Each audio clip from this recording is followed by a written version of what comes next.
Opisyal nang itinurn over ang Bahay Bulilit Learning Center sa Barangay Manggahan nitong 21 ng Mayo. Ang Bahay Bulilit Learning Center ay donasyon ng Ronald McDonald House Charities of the Philippines Incorporated o RMHC. Layo ng proyekto na matugunan ang pangangailangan sa early childhood care and development. Nagkaroon ng programa na dinaluhan ng mga opisyal ng lungsod, Barangay Council, City Social Welfare and Development Office, mga guro ng ECCD sa Barangay Manggahan at mga mag-aaral at ang kanilang mga magulang. Ayon kay Mayor Vico Soto, may mga kasunod pang bubuksan na daycare. Ipinagpasalamat naman ni Kapitan King Cruz ang pagtatayo ng nasabing center. ECCD, isa sa talaga sa prioridad natin. Sa buong Pasig, mahigit 100 yung ECCD natin. Ipapagawa ang LGU ngayon ng 3 pa. Tapos may mga 18 tayo na under renovation. Ito naman, special sa amin kasi talagang naghahanap kami ng lokasyon para ilipat yung sa MPK dito sa Barangay Manggahan. Yan, papasalamat kami sa Ronald McDonald House Charities Philippines. Thank you and congratulations po sa lahat. Talagang napaka-importante ng reading.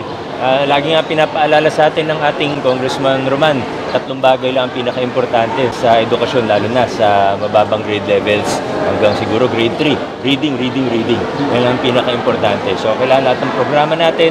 This summer, may mga reading camps din tayo sa grade school level at high school. Talagang reading ang isa sa pinaka-importante. At isa naman yan sa natututunan sa daycare natin. Ngayon ho ay meron tayong week-long birthday pasasalamat at ito ho ay parte ho ng ating mga okasyon para ho sa aking kaarawan. Nagpapasalamat ho tayo sa Ronald House of Charity, McDonald's Philippines na pinagkalooban ho tayo ng daycare center dito ho sa Barangay Manggahan. This is the 41st daycare center sa buong Pilipinas. Ito ho ay dala ng pangangailangan ho namin kasi yung MPK Daycare Center ay inabisuhan na ho kami na kailangan na ho nilang i-vacate. Kaya ngayon, naghanap ho tayo na malilipatan ho nila. Maswerte lang ho talaga tayo na maraming nagtitiwala ho sa Barangay Manggahan ho ngayon dahil ho sa pagkakaisa ho namin.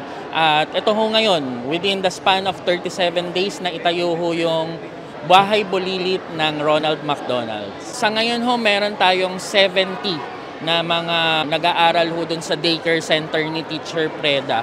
Sa Manggahan ho, we have 11 daycare center. Dito sa 11 daycare center na to, 4 yung may problema.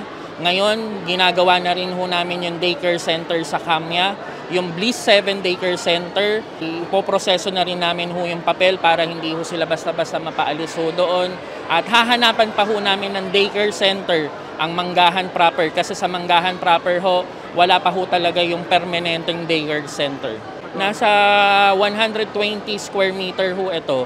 Prinoseso ho namin with the Barangay Council, yung deed of donation sa NHA, para ho wala kaming magiging problema kasi yun nga ho yung punot dulo bakit kami nagkaroon ng problema dun sa MPK Daycare Center Hindi ho kasi property ng city government yung daycare center. Sa panunungkulan ko ho bilang kapitan, mas gusto kong piliin yung mga pangmatagalan na solusyon. Yun ho yung mga i-address ho namin sa Barangay Council. Ini-establish ho namin yung 4 na barangay hall. Hindi pa ho perfect. Ang dami pa ho talagang mga kakulangan rin ho naman dahil halos 5 buwan pa lang naman ho kaming nakaupo. Pero at least ho, within the span of 5 months, na itayo na ho natin itong daycare na to sa tulong ng Ronald McDonald's. Na itayo ho natin yung plastic recycling facility natin with the USAID grant. Na itayo na ho natin yung 4 na barangay hall. So, unti-unti lang ho, aayusin ho namin yan sa ISO certification namin. Dahil gusto ho namin na yung mga kakulangan namin na nagiging sanhi ng aberya, nagiging sanhi ng kapalpakan ng barangay ay ma-address para ho matugunan ho namin yung pangangailangan ng barangay namin. Mayroon ho mga hakbangin ng barangay ngayon na hindi ho pang short term lang.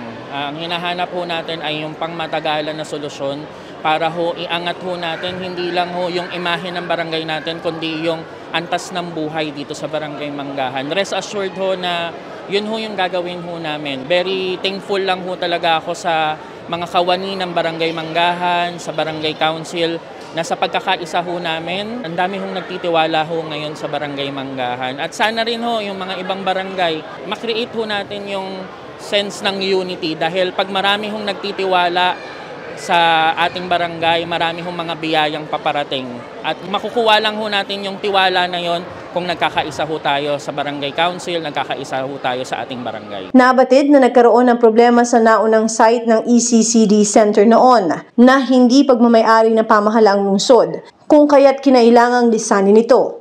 Sa tulong ng Bahay Bulilit Learning Center, ang mga mag-aaral na Manggahan Child Development Center 6 ay magkakaroon ng bagong tahanan na siyang makakatulong sa pag-aaral ng mga ito. Bukod dito ay nag-donate din ang RMHC ng mga libro, electric fan, upaan at iba pa para sa mga mag-aaral.